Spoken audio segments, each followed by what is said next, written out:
नमस्कार दोस्तों, उत्थान ट्रिक्स क्लासेस में आपका स्वागत है। और आज के इस वीडियो में हम वाइगोत्स्की के एमसीक्यूज के बारे में जानेंगे, जो कि सीडीपी के अंतर्गत आता है। और ये सी टेट, सीजी टेट या फिर कोई भी शिक्षक भर्ती उसमें आते हैं इससे क्वेश्चंस। तो हम शुरू करते हैं वाइगोत्स्की के सिद्धांत और उनके एमसीक्यूज के बारे में। ये महाशय हैं वाइगोत्स्की, इनका पूरा नाम है लेव सेमोनोविच वाइगोत्स्की। इनका जो जन्म हुआ था 17 नवंबर 1896 में हुआ था, रसिया में, ठीक है, रूस में। उस टाइम यूएसएसआर होता था वो। इनकी प्रमुख पुस्तक का नाम है थॉट एंड लैंग्वेज, और इनकी विशेषता है सामाजिक संस्कृति मनोविज्ञान के अंतर्गत, ठीक है। इन्हें सामाजिक संस्कृति मनोविज्ञान के जनक के रूप में जाना जाता है। इनकी मृत्यु 37 वर्ष की उम्र में हुई थी, वो भी टीबी की बीमारी से, ठीक है। और इनका प्रभाव जो है शिक्षा पर है, मनोविज्ञान के क्षेत्र में है और बाल विकास के क्षेत्र में है। तो इनके बारे में इतनी जानकारी काफी है। इसके बाद हम देखते हैं इनका सामाजिक सांस्कृतिक विकास का अर्थ, ठीक है। सामाजिक सांस्कृतिक विकास, वाइगोत्स्की का मानना था कि बच्चे का संज्ञानात्मक विकास अकेले नहीं बल्कि समाज और संस्कृति के साथ अंतःक्रिया के माध्यम से होता है। मतलब कि जो बच्चा होता है ना, खुद से नहीं सीखता। जैसे पियाजेट बोलते हैं कि बच्चा खुद से सीख जाता है, ऐसा नहीं। बच्चा अपने समाज, अपनी संस्कृति, अपने सराउंडिंग्स के माध्यम से सीखता है, वही सिखाता है बच्चे को, ठीक है। पहला है अपना संज्ञानात्मक विकास। बच्चा समाज से सीखकर विचार बनाते हैं। वो अपने से मनगढ़ंत विचार नहीं बनाएगा, पहले समाज देखेगा, समाज से देखेगा कि समाज क्या क्या करता है, फिर उसके अकॉर्डिंग वो अपने विचार उत्पन्न करता है। फिर अपना सांस्कृतिक उपकरण, मतलब कल्चर से रिलेटेड चीजें। कल्चर में अपना भाषा आता है, प्रतीक, संख्या, ये सब विकास के साधन है जो अपनी संस्कृति से सीखता है बच्चा। सामाजिक अंतःक्रिया, ठीक है। अनुभवी व्यक्ति से सीखना सबसे प्रभावी होता है। हम अक्सर क्या होता है, हमारे जो भी अनुभवी व्यक्ति होते हैं, हमारे मेंटर्स होते हैं, टीचर्स, हम उनसे बहुत ही अच्छे से सीख पाते हैं। वहीं हमारा कोई गधा दोस्त होगा, ठीक है, उससे हम क्या सीखेंगे। तो हमारा जो सामाजिक अंतःक्रिया है वो हमें बहुत सारी चीजें सिखाती है। वैसे ही बच्चे को भी अपने सामाजिक अंतःक्रिया से बहुत सारी चीजें सीखने को मिलती है। अगले स्लाइड पे चलते हैं अपन। इसमें मुख्य अवधारणाओं के बारे में हम देखते हैं। एक अवधारणा होता है ZPD, zone of proximal development, निकटतम विकास का क्षेत्र। वह क्षेत्र जहां बच्चा सहायता से कार्य कर सकता है, अकेले नहीं कर सकता। मतलब कि बच्चा जब कोई कार्य करता है तो उसे किसी न किसी हेल्प की आवश्यकता होती है, ठीक है। एक होता है बच्चा एक लिमिट तक खुद से सीखता है, ठीक है। उसके बाद उसके आगे और सीखना होता है तो उसे किसी की जरूरत पड़ती है, किसी की हेल्प की जरूरत पड़ती है। तो वो खुद से सीखना और किसी के हेल्प के से सीखने के बीच में जो गैप है, अंतर है, उसे हम कहते हैं जोन ऑफ प्रॉक्सिमल डेवलपमेंट, निकटतम विकास क्षेत्र, ठीक है। फॉर एग्जाम्पल आप देखे होंगे जो बच्चा होता है साइकिल चलाता है शुरू शुरू में, तो वो चलाना नहीं आता है उसको, तो वो साइकिल को क्या करता है, खड़ा कर सकता है, उस पर बैठ सकता है। वो उसका खुद से खुद की क्षमता है। फिर उसे आगे चलाना है तो उसे साइकिल को उसका जो उसके पिताजी होते हैं वो पकड़ते हैं पीछे से, या उनका बड़ा भाई पकड़ता है पीछे से। फिर वो साइकिल को चलाना सीखता है। तो वो खुद से साइकिल को उठाया, उसे खड़ा किया, और पीछे से उसके पिताजी, उसके बड़े भाई ने उसे चलाने के लिए हेल्प की, मदद की। तो वो जो बीच का अंतर हुआ वो हो गया उसका जेडपीडी। आपको चीज आसानी से समझ में आ गया होगा ये जेडपीडी क्या होता है। उसके बाद होता है स्कैफोल्डिंग, पाड़ या सहारा, ठीक है, मतलब ढांचा, मचान भी कह सकते हैं क्षेत्रीय भाषा में। तो ये क्या होता है, शिक्षक द्वारा दी गई अस्थायी सहायता जो धीरे धीरे हटाई जाती है। इसका भी एग्जाम्पल साइकिल से ही सीखते हैं। बच्चा अभी साइकिल उठा लिया है, उसके पिताजी ने उस साइकिल को पीछे से पकड़ा हुआ है, ठीक है। बच्चा अभी चल रहा है, साइकिल चला रहा है, ठीक है। अब धीरे धीरे उसके पिताजी ने उस साइकिल को छोड़ दिया है, ठीक। तो ये जो सहायता है, स्कैफोल्डिंग, ढांचा या पाड़ वाला सहायता है, ये परमानेंट नहीं होता, ये धीरे धीरे समाप्त की जाती है। जैसे उसका पिताजी ने पकड़ा था, धीरे धीरे उसके साइकिल को छोड़ दिया, तो ये परमानेंट नहीं है, टेम्पररी है। तो यही चीज स्कैफोल्डिंग है, पढ़ाने के साथ भी होता है। हम धीरे धीरे, हमारे जो टीचर्स होते हैं वो हमेशा हमारे साथ हमको पढ़ाते नहीं रहते हैं ना। एक बार 2 धन 2 बराबर 4, 2 धन 2 बराबर 4 सिखा दिया हमें, उसके बाद वो आगे हमेशा यही नहीं सिखाएंगे, ठीक है। ये हम अपने से सीखते जाएंगे, धीरे धीरे वो हमारे साथ बने रहेंगे, बट परमानेंट नहीं रहेंगे, ठीक है। अगला होता है MKO, अधिक जानकार, ठीक है, अन्य, मोर नॉलेजेबल अदर। ये होते हैं अपने शिक्षक होते हैं, माता पिता होते हैं, कोई भी जो बच्चे से अधिक जानता हो, ये वो होता है, ठीक है। मतलब ऑब्वियसली भाई जो हमसे ज्यादा जानेगा वही हमें सिखाएगा, ठीक है। तो आजकल के टाइम में क्या होता है, AI है, ये भी आपका MKO कह सकते हैं इसे, ये भी हमसे ज्यादा जानता है AI, ठीक है। तो MKO का मतलब आपने समझ लिया है क्या होता है, जो बच्चे से अधिक जानता है।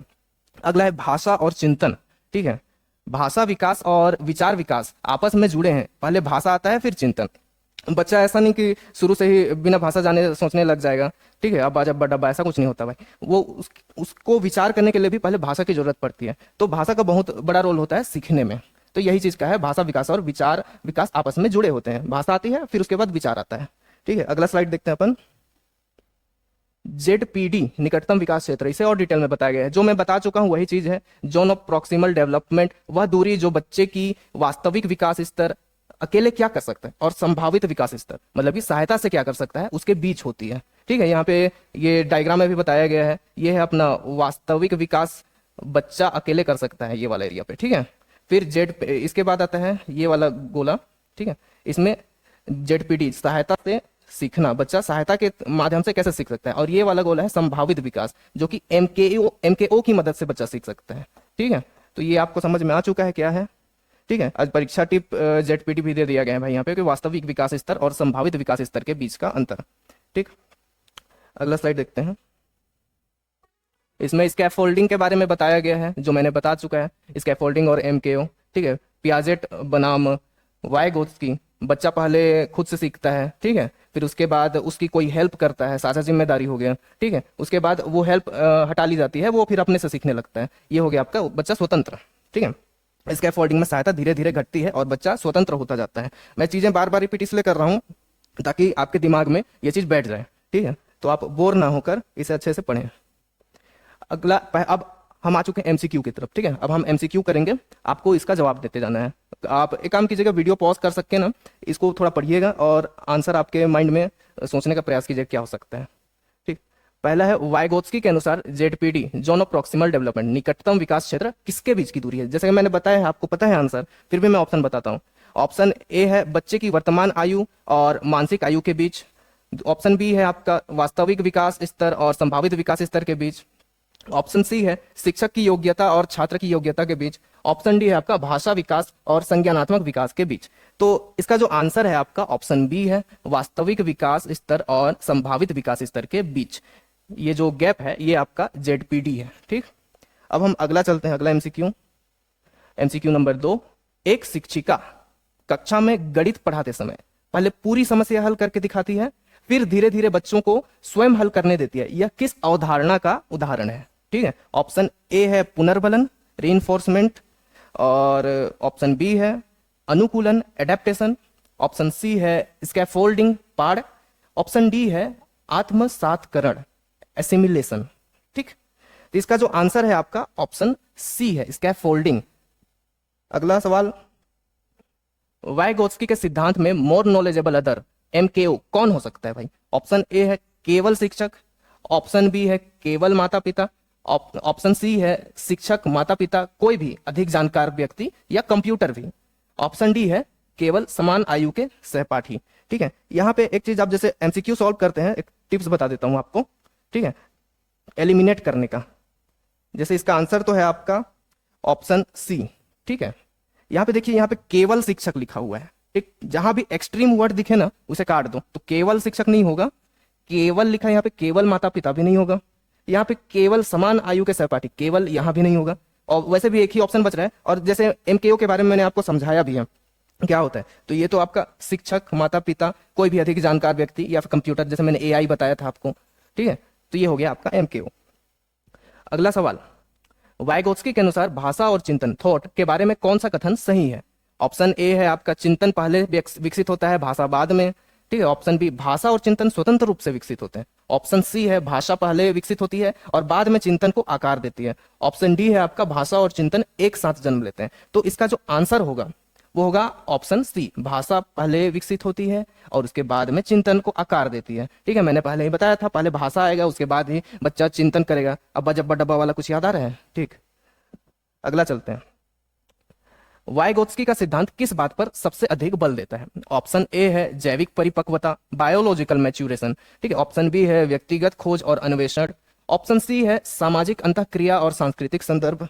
ऑप्शन डी है पुरस्कार और दंड। ठीक है, तो इसका आंसर आप देने का प्रयास करें। आंसर है इसका सी, सामाजिक अंतःक्रिया और सांस्कृतिक संदर्भ। अगला सवाल देखते हैं, पियाजेट और वाइगोत्स्की के मुख्य अंतर क्या है। पियाजेट का सिद्धांत और वाइगोत्स्की के सिद्धांत में मेन डिफरेंस क्या है। ऑप्शन ए है आपका पियाजेट सामाजिक अधिगम को महत्व देते हैं जबकि वाइगोत्स्की व्यक्तिगत खोज को। ऑप्शन बी है पियाजेट विकास शिक्षा से पहले, वाइगोत्स्की शिक्षा विकास से पहले। ऑप्शन सी है दोनों का विकास क्रम एक समान है। ऑप्शन डी कहता है वाइगोत्स्की भाषा को महत्व नहीं देते।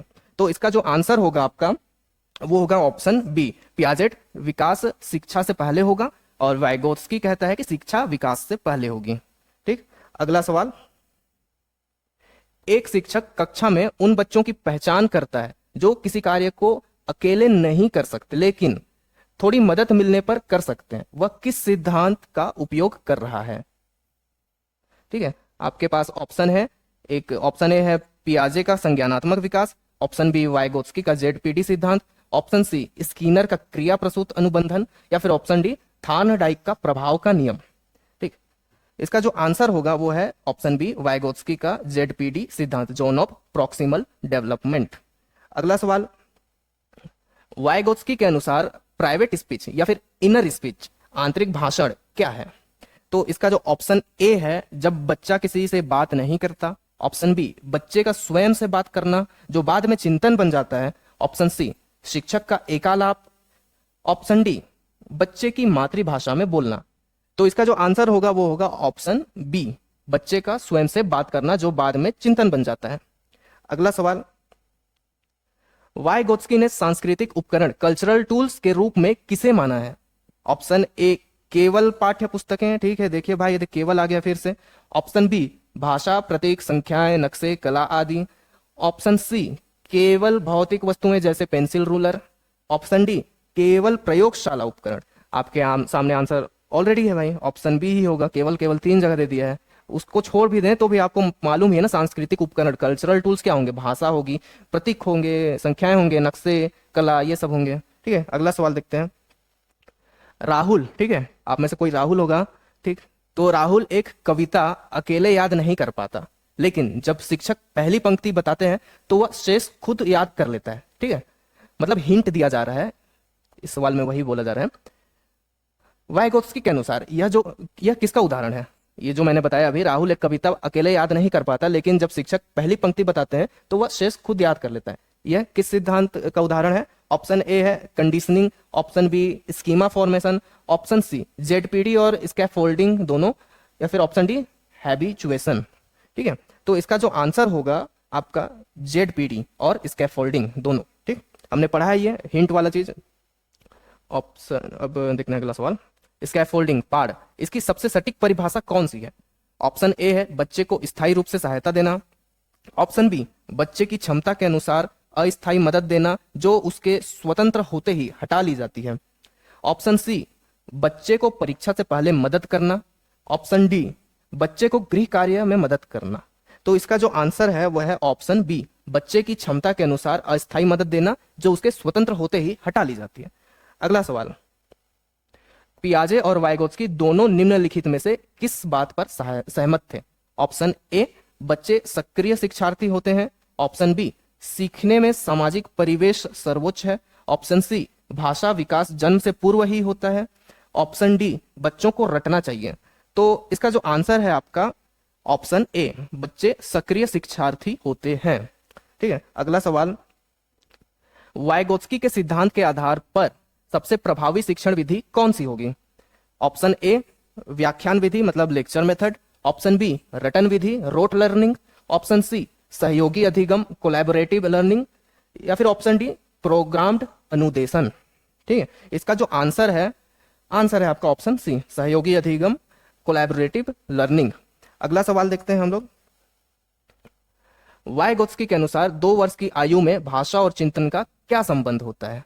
ऑप्शन ए है भाषा और चिंतन पूरी तरह से अलग होते हैं और हमेशा अलग ही रहते हैं। यहां पे देखिए आप एक्सट्रीम वर्ड खोजने की कोशिश कीजिए। ऑप्शन बी है भाषा और चिंतन 2 वर्ष के बाद आपस में जुड़ने लगते हैं, ऑप्शन सी चिंतन भाषा से पहले विकसित होता है, ऑप्शन डी भाषा का चिंतन से कोई संबंध नहीं होता है। तो इसका जो आंसर होगा वो होगा ऑप्शन बी, भाषा और चिंतन 2 वर्ष के बाद आपस में जुड़ने लगते हैं। ठीक है, अब अगला सवाल देखते हैं। प्रिया को विज्ञान का एक प्रयोग समझ नहीं आ रहा था, उसकी सहपाठी अनु ने उसे समझाया और अब प्रिया खुद कर सकती है। वाइगोत्स्की के अनुसार अनु यहाँ किस भूमिका में है? ठीक है, हमें अनु की भूमिका जाननी है।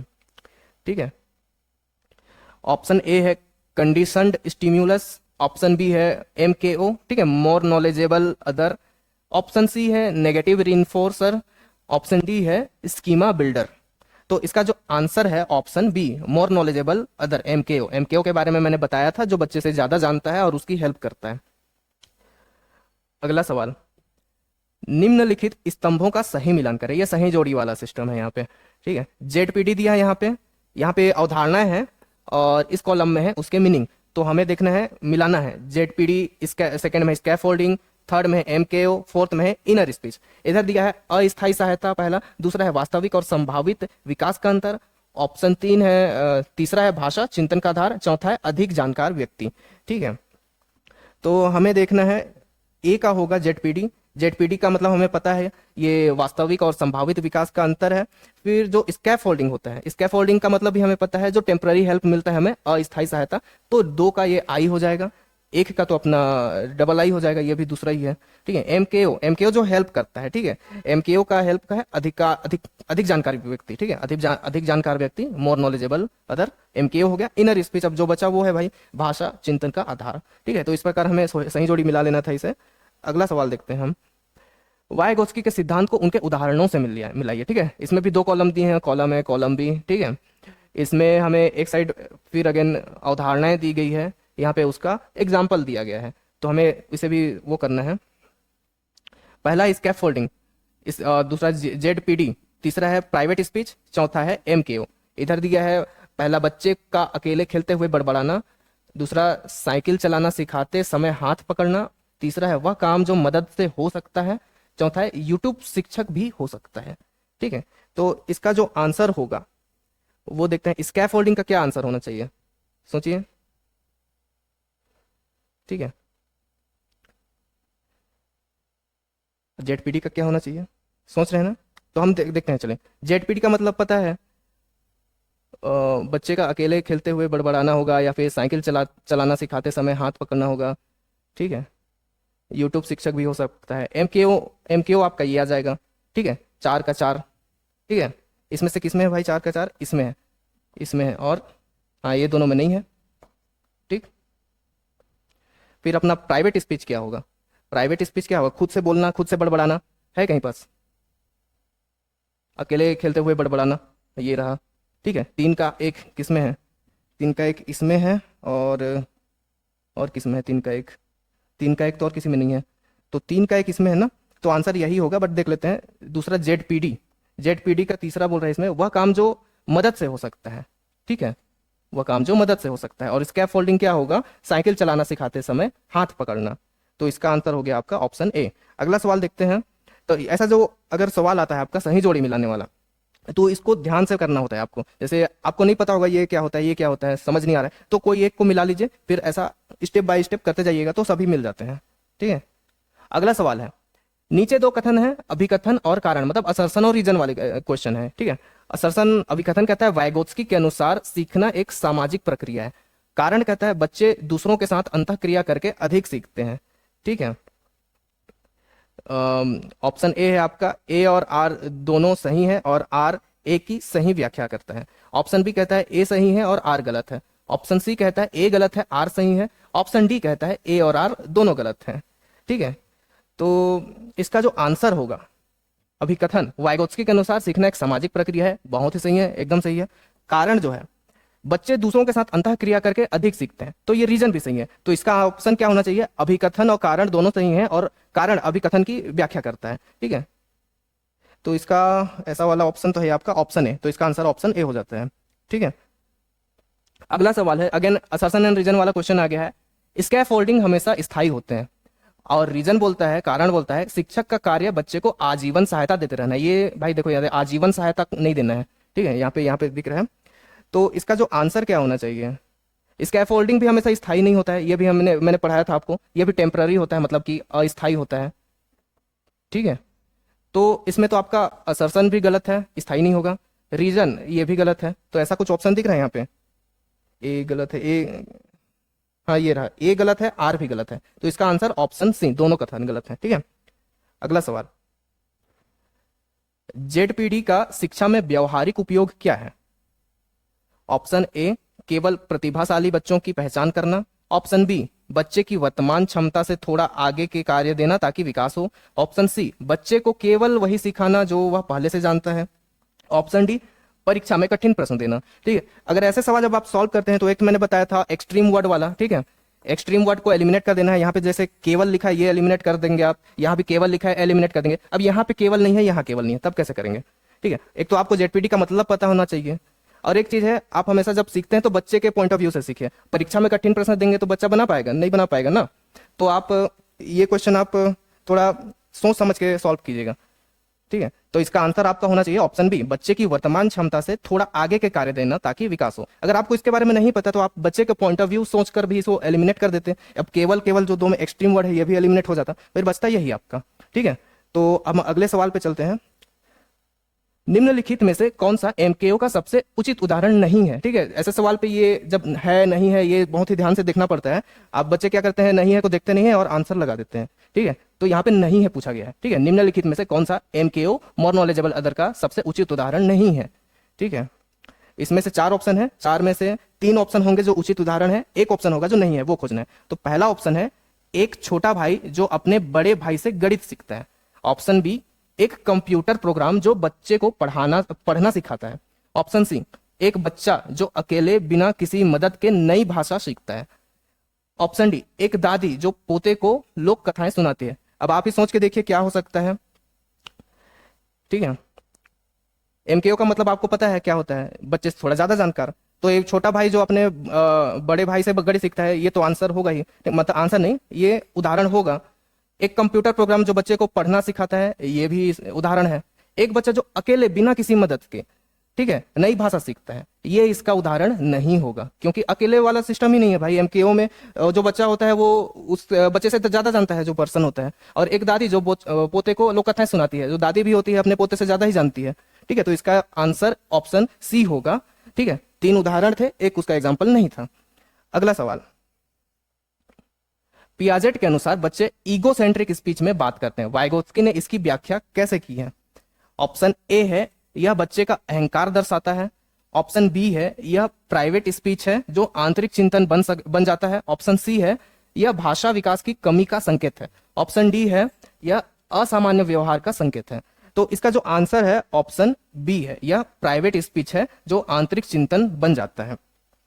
अगला सवाल, मनोवैज्ञानिकों और उनके मुख्य सिद्धांतों का मिलान करें।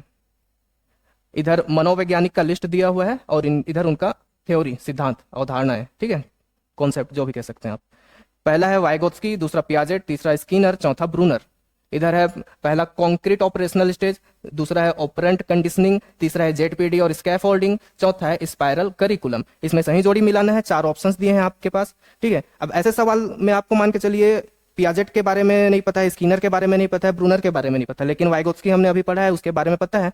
वाइगोत्स्की का क्या है भाई, जेडपीडी और स्कैफोल्डिंग वाला सिस्टम है। तो एक को हम 3 में मिलाते हैं, तो 1 का 3 कहीं पे है, इसमें यहाँ पे है, यहाँ नहीं है, यहाँ भी नहीं है, यहाँ भी नहीं है। तो वैसे ही आपके पास आंसर आ चुका है, फिर भी हम देखते हैं। वाइगोत्स्की का जेडपीडी और स्कैफोल्डिंग हो गया, पियाजेट का हो गया अपना कॉन्क्रीट ऑपरेशनल स्टेज, ठीक है, स्किनर का हो गया आपका ऑपरेंट कंडीशनिंग, और ब्रूनर का जो बचा वही होगा, ठीक है, स्पाइरल करिकुलम। तो ऐसे भी एमसीक्यू आप सॉल्व कर सकते हैं। अगला सवाल देखते हैं। तो इसका आंसर हमने ले लिया था ऑप्शन ए, सही विकल्प चुने।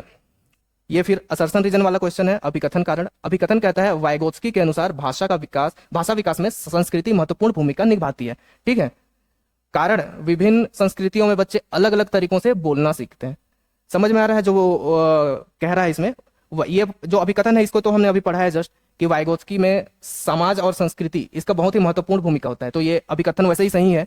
कारण इसका जानना है क्यों महत्वपूर्ण भूमिका निभाता है, क्योंकि जो संस्कृतियां होती हैं, विभिन्न संस्कृतियां, उसमें बच्चे अलग अलग तरीकों से बोलना सीखते हैं, चीजें सीखते हैं, तो इस कारण इसका कारण भी सही हो जाता है। तो ऐसा कुछ ऑप्शन दिख रहे हैं यहाँ पे कि असर्शन रीजन दोनों सही है और सही व्याख्या करता है, ए और आर दोनों सही है, आर ए की सही व्याख्या करता है। इसका आंसर ऑप्शन ए होगा। ठीक है, अगला सवाल, एक परीक्षण में बच्चे को जेडपीडी के आधार पर आंका जाता है, ठीक है, जोनो प्रॉक्सिमल डेवलपमेंट। इस प्रकार के आकलन को क्या कहते हैं? Option A summative assessment, option B dynamic assessment मतलब गतिशील मूल्यांकन, option C norm referenced assessment, ठीक है, option D criterion referenced assessment.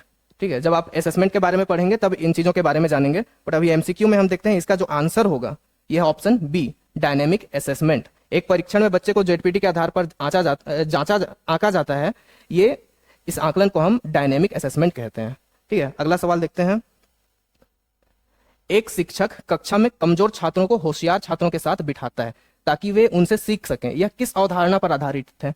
ठीक है, कमजोर छात्र है और होशियार छात्र हैं, तो कमजोर छात्रों को होशियार छात्रों के साथ बिठाना आपको पता ही है कि इसका उदाहरण है, बट हम देखते हैं। ऑप्शन ए है क्लासिकल कंडीशनिंग, ऑप्शन बी है पीयर एमकेओ आधारित स्कैफोल्डिंग, ऑप्शन सी है पनिशमेंट स्ट्रेटेजी, या फिर ऑप्शन डी मैस्लो की आवश्यकता श्रेणी।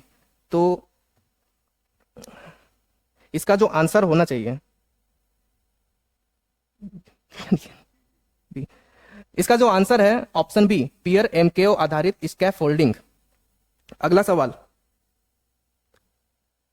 वाइगोत्स्की की अवधारणाओं को उनकी शैक्षिक विधियों से मिलाएं। इधर अवधारणा दिया है, इधर शैक्षिक विधि दी गई है। ठीक है, और पहला अवधारणा है जेडपीडी, दूसरा है स्कैफोल्डिंग, तीसरा है एमकेओ, चौथा है सोशल इंटरेक्शन। शैक्षिक विधि है, पहला है ग्रुप डिस्कशन, दूसरा है हिंट्स एंड क्यूज देना, तीसरा है पीयर ट्यूटोरिंग, चौथा है थोड़ा कठिन कार्य देना। ठीक है, तो इसे हम मिलाते हैं जेडपीडी। ठीक है, चलिए अभी जेडपीडी आपको इसमें समझ नहीं आ रहा है। स्कैफोल्डिंग का मतलब पता है, हिंट देना होता है, मैंने बताया था, तो दो को हम सीधा इसमें मिला देंगे। ठीक है, फिर उसके बाद ऐसा वाला ऑप्शन किस में है, दो को दो में मिलाने वाला, यहाँ पे ऑप्शन ए में है, ऑप्शन बी में नहीं है, ऑप्शन सी में भी नहीं है, ऑप्शन डी में भी नहीं है, तो हमारा आंसर वैसे ही निकल जाता है ऑप्शन ए। बट हमें मालूम है जेडपीडी ए का क्या होगा, थोड़ा कठिन कार्य देना। ठीक है, एमकेओ का होगा आपका पीयर ट्यूटोरिंग। ठीक है, जो हमसे थोड़ा ज्यादा जानता है, बच्चे से थोड़ा ज्यादा जानता है एमकेओ। सोशल इंटरेक्शन मतलब ग्रुप डिस्कशन, ग्रुप डिस्कशन में आप सोशल इंटरेक्टिव ही होते हैं ना। अगला सवाल है असर्शन रीजन। ठीक है, वाइगोत्स्की पियाजे से असहमत थे क्योंकि वे मानते थे कि शिक्षा विकास से पहले आती है। कारण कहता है वाइगोत्स्की के अनुसार उचित शिक्षण जेडपीडी को सक्रिय करता है और विकास को आगे बढ़ाता है। ठीक है, इसमें भी चार ऑप्शन दिए हैं। ऑप्शन ए है ए असर्शन जो है रीजन दोनों सही है और रीजन असर्शन की सही व्याख्या करता है। ऑप्शन बी कहता है असर्शन सही है, रीजन गलत है। ऑप्शन सी कहता है असर्शन गलत है, रीजन सही है। ऑप्शन डी कहता है दोनों गलत है। ठीक है, थोड़ा सोचिए क्या हो सकता है इसका आंसर। तो अगर आपने सोच लिया होगा तो मैं इसका आंसर बताता हूं। इसका आंसर है ऑप्शन ए। ए और आर दोनों सही हैं, आर ए की सही व्याख्या करता है। ठीक है, ऐसे बीच बीच में मैं थोड़ा पॉज लूंगा तो आप आंसर सोचने का प्रयास कीजिएगा। अगला सवाल है, एक 4 वर्षीय बच्चा चित्र बनाते समय स्वयं से कहता है पहले गोल बनाऊंगा फिर आंखें बनाऊंगा। वाइगोत्स्की इसे क्या कहते हैं, क्या कहेंगे? ऑप्शन ए ईगोसेंट्रिक स्पीच, अहंकारी व्यवहार। ऑप्शन बी प्राइवेट स्पीच, आत्मनिर्देशन और चिंतन का विकास। ऑप्शन सी भाषा विकार का संकेत। ऑप्शन डी स्कीमा का निर्माण। तो इसका जो आंसर होगा वो होगा आपका ऑप्शन बी, प्राइवेट स्पीच, आत्मनिर्देशन और चिंतन का विकास। अगला सवाल, निम्नलिखित में से कौन सा कथन वाइगोत्स्की के बारे में सत्य है लेकिन पियाजे के बारे में गलत है? ऑप्शन ए है बच्चे अपने विकास में सक्रिय भागीदार होते हैं। ऑप्शन बी भाषा विकास में वयस्कों की भूमिका आवश्यक है। ऑप्शन सी संज्ञानात्मक विकास में अवस्थाएं होती हैं। ऑप्शन डी बच्चे स्कीमा बनाते हैं। तो इसका जो आंसर होगा ऑप्शन बी, भाषा विकास में वयस्कों की भूमिका आवश्यक है। बच्चे जो हैं जो वयस्क होंगे वो नहीं सिखाएंगे तो वो सीख नहीं पाएंगे, अपने से तो कोई सीखेंगे नहीं ना। तो इसका आंसर ऑप्शन बी हो जाएगा, वयस्कों की आवश्यकता होती है, भूमिका होती है। अगला सवाल है फेडिंग, क्रमशः सहायता हटाना, स्कैफोल्डिंग का कौन सा पहलू है? ऑप्शन ए है बच्चे को दंड देना। ऑप्शन बी जैसे जैसे बच्चा सीखता है सहायता को धीरे धीरे कम करना। ऑप्शन सी बच्चे को नई कक्षा में भेजना। ऑप्शन डी परीक्षा में सहायता बंद करना। एलिमिनेट भी करना चाहेंगे तो ये थोड़ा नेगेटिव लग रहा है, सहायता बंद करना। ठीक है, अब बच्चे को दंड देना ये भी नेगेटिव लग रहा है। ये दो एलिमिनेट करके भी दो ऑप्शन बचते हैं, लेकिन आपको पता है स्कैफोल्डिंग का मतलब, तो आप डायरेक्ट ऑप्शन बी पे आएंगे, जैसे जैसे बच्चा सीखता है सहायता को धीरे धीरे कम करना। ठीक है, अगला सवाल है वाइगोत्स्की के सिद्धांत में इंटर सब्जेक्टिविटी का क्या अर्थ है? ठीक है, ये वर्ड है इंटर सब्जेक्टिविटी, इसका क्या अर्थ है? ऑप्शन ए है बच्चे और शिक्षक के बीच साझा समझ विकसित होना। ऑप्शन बी है बच्चे का अकेले सोचना। ऑप्शन सी है कई विषयों का एक साथ अध्ययन। ऑप्शन डी है बच्चे का व्यक्तिगत रुचि। ठीक है, इसका जो आंसर होगा वो होगा ऑप्शन ए, बच्चे और शिक्षक के बीच साझा समझ विकसित होना। ठीक है, अगला सवाल, वाइगोत्स्की के अनुसार हायर मेंटल फंक्शंस उच्च मानसिक कार्य, इसका विकास कैसे होता है? ऑप्शन ए है आनुवांशिकता, हेरिडिटी से। ऑप्शन बी केवल विद्यालय में पढ़ाई से। ऑप्शन सी सामाजिक अंतःक्रिया और अंतःकरण, इंटरनलाइजेशन से। ठीक है। ऑप्शन डी शारीरिक विकास से। तो इसका जो आंसर होगा आपका होगा ऑप्शन सी, सामाजिक अंतःक्रिया और अंतःकरण से, इंटरनलाइजेशन से। ठीक है। अगला सवाल, वाइगोत्स्की का इंटरनलाइजेशन अंतःकरण सिद्धांत क्या कहता है? ऑप्शन ए बच्चे सब कुछ भीतर से सीखते हैं, बाहर से नहीं सीखते। ऑप्शन बी सामाजिक ज्ञान धीरे धीरे व्यक्तिगत ज्ञान बन जाता है।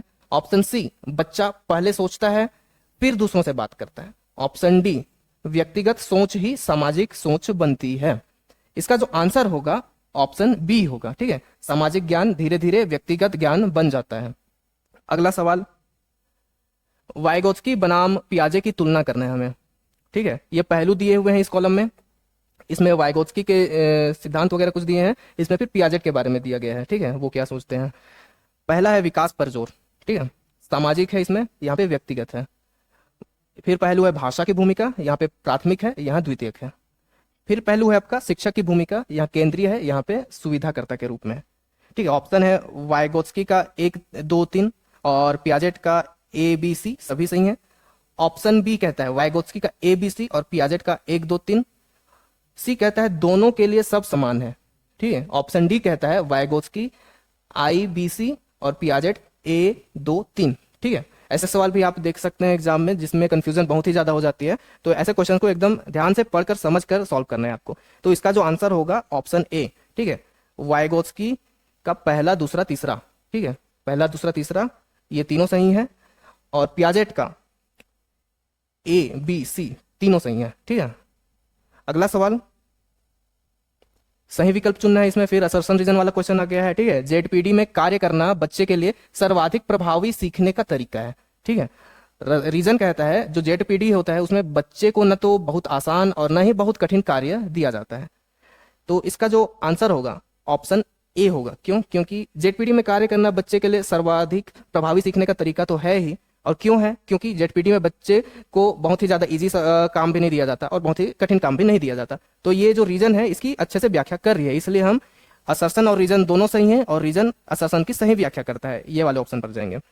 अगला सवाल, वाइगोत्स्की के अनुसार सीखने की प्रक्रिया किस क्रम में होती है? सीखने की भी प्रक्रिया होती है भैया, ऐसे इधर उधर जाके कोई नहीं सीखता, एक क्रम में प्रॉपर सीखा जाता है। तो वो क्रम वाइगोत्स्की के अनुसार क्या है? तो ऑप्शन ए है पहले व्यक्तिगत, इंट्रा साइकोलॉजिकल, फिर सामाजिक, इंटर साइकोलॉजिकल।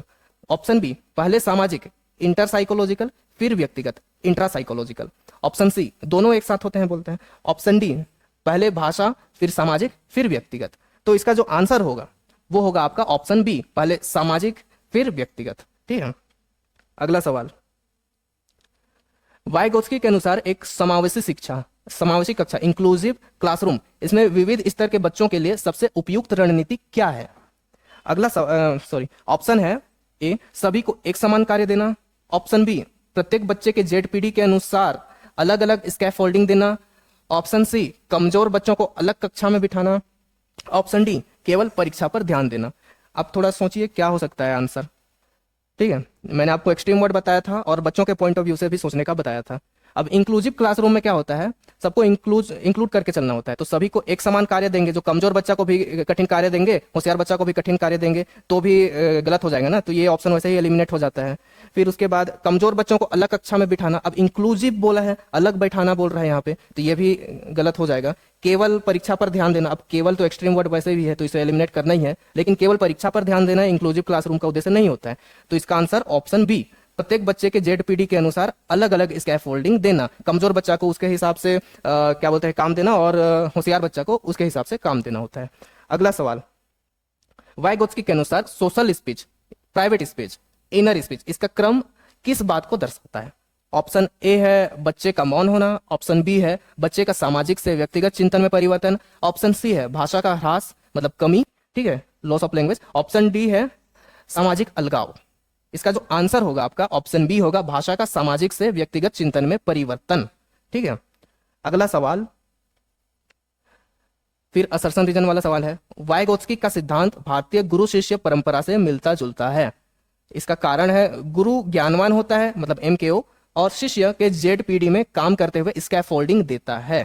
ठीक है, तो आंसर आपको पता ही है, वाइगोत्स्की का सिद्धांत भी आपको पता है। ठीक है, तो इसका आंसर होगा असर्शन सही है, रीजन भी सही है। क्या रीजन इसकी व्याख्या करता है? ऑब्वियसली करता ही है। ठीक है, एमकेओ होता है वो जेडपीडी में काम करते हुए स्कैफोल्डिंग देता है एमकेओ, तो इसका आंसर होगा ऑप्शन ए। ए मतलब असर्शन और रीजन दोनों सही है, और रीजन असर्शन की उचित व्याख्या करता है।